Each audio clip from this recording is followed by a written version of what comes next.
Okay, good morning, class. Today we are going to learn about appeasement and the road to World War II. That was The Clash in a song called Spanish Bombs, talking about the Spanish Civil War, which was kind of seen as um, a war that had a lot of the aspects that people expected to see and did see in World War II, such as cart bombing and ideological struggles between um, fascism, communism, and democracy. So, what is appeasement? This is still a topic that's relevant to the world today, and some of the lessons from this class are spoken about frequently on the news and in political circles is when are politicians appeasing other countries, etc. So, appeasement in the case that we're learning about today is the policy of settling international disputes by satisfying grievances through negotiation and compromise to avoid an armed conflict. So, as a whole, you can see that this is not necessarily a bad thing. Um, Often it's good to find a peaceful way to avoid military conflict. However, sometimes in world history, it is necessary to um, to preemptively go to war to defend yourself and not appease threatening countries. So you can think about some cases of appeasement in recent international politics.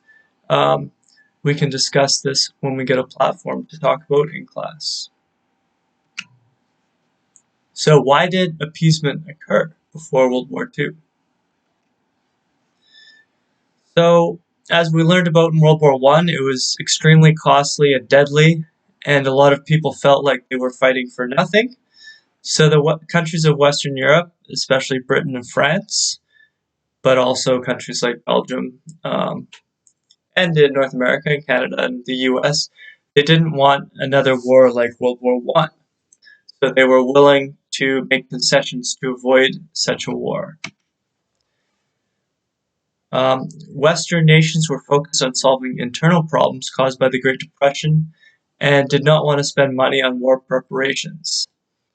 So while countries like Germany and Japan were tooling up for war, the democracies of the West were focused more on giving people employment and satisfying basic demands.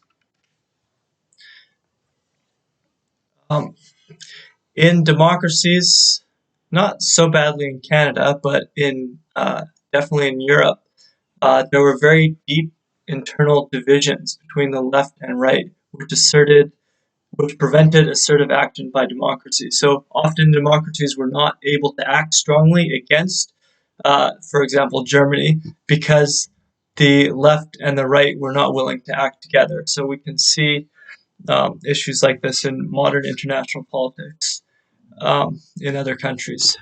So a good example of this was in France. In the late 30s, I believe in 1936, the socialists won the election, and so the prime minister's name was Léon Blum, and he was Jewish, which disgusted a lot of the right in France. And so they said, better Hitler than Blum, meaning better Hitler occupy France than have a Jewish socialist prime minister. So these types of attitudes cause Western countries to be unable to act cohesively and unitedly against a threat like Germany. And again, we see some of these attitudes today amongst the split left and right. I've seen signs in the U.S. like better, better Russia than Bernie and things like that. Britain and France also were unwilling to act when they did not see a direct threat to national interests. So as long as Germany and Italy and Japan were going after countries that were farther away from them, like in Central and Eastern Europe or in China, in Africa, Britain and France didn't see that their direct interests were threatened. So the first major case of appeasement was the Japanese invasion of Manchuria.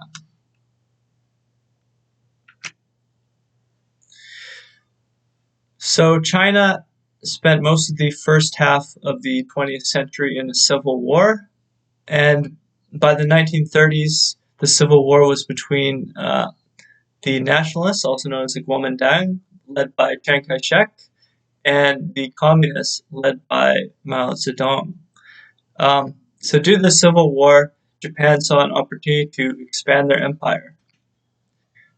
So they invaded the northern province of Manchuria, which was controlled by a warlord that was allied with the nationalists.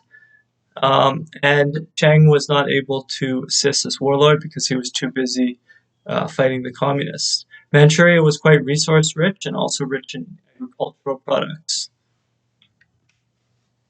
The League of Nations was unwilling to act strongly against Japan. It took them a year to finish an investigation.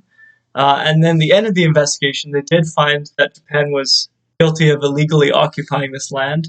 Uh, so when they threatened Japan and told them they should leave, Japan was like, no, we're not going to listen to you. And they just walked out of the League of Nations with no consequences. And so Japan quit the League of Nations, and it showed just how weak the League was, because the most powerful countries in the League, which were Britain and France, were unwilling to act militarily or with serious economic sanctions in this case. In 1937, Japan would invade the rest of China. We'll learn more about that in our World War II unit. The next big case of appeasement was the Italian invasion of Ethiopia, known then as Abyssinia. So at the time, Italy controlled what's now Eritrea and Italian Somaliland. They had invaded Ethiopia in 1895, but were defeated by the Ethiopian army, very poorly armed Ethiopian army, at the Battle of Adwa, which I believe is somewhere around there. And it was a very humiliating defeat for Italy. They were the only European power decisively defeated in Africa and pushed back. The British suffered some defeats, but managed to overcome them. So in 1935, Mussolini ordered the invasion of Ethiopia. His reason was that this was part of his reconstruction of the Roman Empire, and he said, give me Ethiopia and I'll feed Europe, which is kind of ironic because Ethiopia is now quite well known for starvation. So again, the League of Nations did very little, showing the weakness of Western democracies. Canada's representative to the League of Nations proposed sanctions, but then Mackenzie King fired him. And eventually some weak sanctions were put on Italy, but they didn't stop them. So here's Europe in 1938, or the interwar period. So we see a bunch of the new countries that were created after World War I, so Finland, Estonia, Latvia, Lithuania, Poland, Czechoslovakia, Austria and Hungary are just small rump states. Romania is much bigger. Yugoslavia, so Serbia united with other South Slavic peoples. And North Africa is all part of, and the Middle East are all part of European empires. Turkey, again, is a rump state from the Ottoman Empire. Oh, the Spanish Civil War.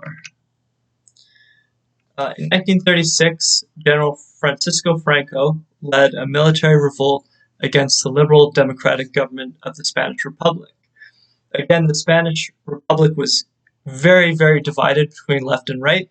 So Franco represented the right, and the left government was a democratic government, but it became supported by communists and anarchists. So Franco was supported by nationalists and conservatives, monarchists, the Roman Catholic Church. This war was seen as a prelude to World War II, and Franco got serious support from Germany and Italy, including ground soldiers and squadrons of fighters and bombers. This is where Germany tested out carpet bombing tactics that they later used in World War II. Guernica being the most famous example, partly because Pablo Picasso did a famous painting about it. There's Franco.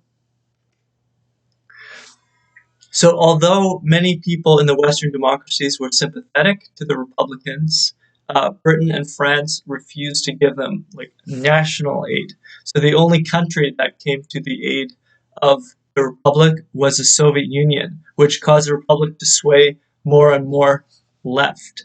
Also, there were many volunteers, including from Canada. We had the Mackenzie, Papineau, or MacPap brigades.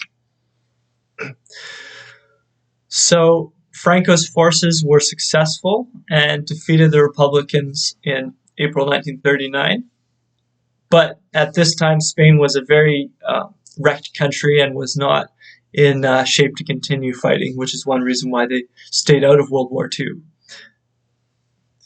Interesting thing about Franco is when he died of old age in 1975, one of his last acts was to ban the Neil Young song Cortez the Killer because it insulted the Spanish Empire. So now to look at Germany for the rest of the class. What did Hitler want? And why does appeasement affect it? So Hitler wanted Germany to become the most powerful country in Europe and recover from the embarrassing Treaty of Versailles. He wanted to unite the German population of Europe under his leadership. So I'll go back to the map. Not all German people in Europe lived in Germany at this time. Some of them lived in southern Denmark, in Schleswig-Holstein, Austria, Switzerland, part of Czechoslovakia, and there were scattered German populations throughout Poland, the Baltic states, Soviet Union, Romania, Yugoslavia, Hungary. Everywhere in Eastern Europe had small amounts of German people. So Hitler wanted to unite the main German-speaking countries, but also these Volksdeutsch that were scattered throughout Europe. He wanted Lebensraum. He said that Germany was too crowded and had to expand into Eastern Europe, especially Ukraine and Poland, to give the Germans enough space to live.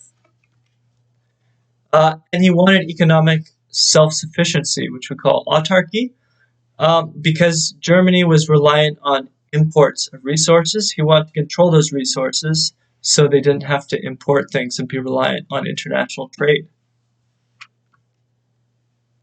German rearmament. So Germany started rebuilding the German army, then called the Wehrmacht, in 1935. And they created the Luftwaffe, which was the Air Force, in the same year, I believe. This was against the statutes of the Treaty of Versailles. However, Britain and France did not act. And in 1936, while the world was distracted by Italy's war in Ethiopia, Germany moved into the Rhineland. So that was a demilitarized part of Western Germany, west of the Rhine River. Hitler told his generals if France moved a muscle to retreat back to across the Rhine River. However, France did not react, and so Hitler broke the Treaty of Versailles without consequence. And because he could get away with this, he thought, okay, maybe I can get away with more stuff. So Germany started rearming quickly and preparing for its next actions. That would come in 1938, Anschluss. So this was the annexing of Austria, Hitler's home country, with Germany. Hitler had tried this in 1934, but it had been stopped by Italy. Mussolini moved his army to the border of Italy and stared down Hitler. However, now Italy was increasingly close with Germany because Hitler had supported their war in Ethiopia, unlike Western Europe. So in 1938, Hitler pressured the Austrian Chancellor, Kurt von Schuschnigg, to resign and replaced him with Austrian Nazis who invited in Germany. Now Anschluss was complete and Austria was now part of Germany.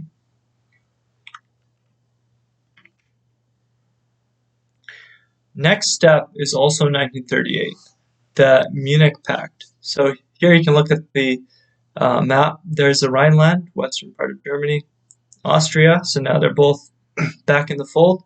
And now Hitler's going for this white area called the Sudetenland, which still is in Czechoslovakia, but it had a German majority there. And Hitler claimed that the Czechs were harassing and menacing the Germans there. So he said he needed to send in his army to protect these Germans. In actual case, there was almost no issue. This was all fabricated. So he threatened to invade Czechoslovakia, but the British Prime Minister Neville Chamberlain and French Prime Minister Edward Daladier called for a conference with Hitler to solve the crisis. So they met in Munich in September 1938, and the four leaders decided to give Sudetenland to Germany. So this area was given to Germany without the permission of Czechoslovakia. Moreover, the Czechs were ready to fight. They had a really well-trained army, really well-equipped. Their tanks were actually the vanguard of the German army in their invasion of Poland and France, because Czechs had better tanks than Germany. And the Czechs had all their forts in the Sudetenland area. So without those forts, that significantly reduced their ability to fight. As well, they were relying on France, who they had a pact with, to come to their aid. The Soviet Union also wanted to come to the Czechs' aid, but France couldn't get agreement from Britain that Britain would support France, and so the Soviets couldn't get permission from Poland to march through their country to help the Czechs, and this possibility for defense fell through. So, after the Munich conference, the British Prime Minister, this man in the picture, Neville Chamberlain, came back to England with a piece of paper, waved it in the air and said, "I believe on this paper I have Mr. Hitler's signature. I believe it is peace for our time." And he waved it around, which is seen as one of the big follies in history, as in a year later his country would be at war with Germany.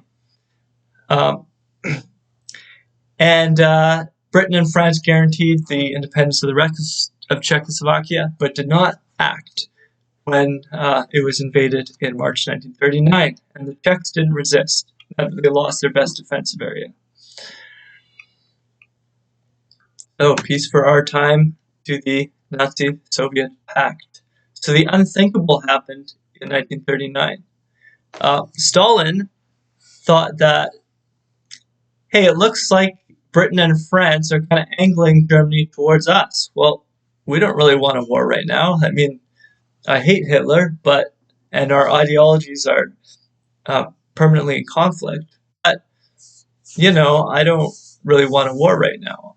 Focus on my own industrialization.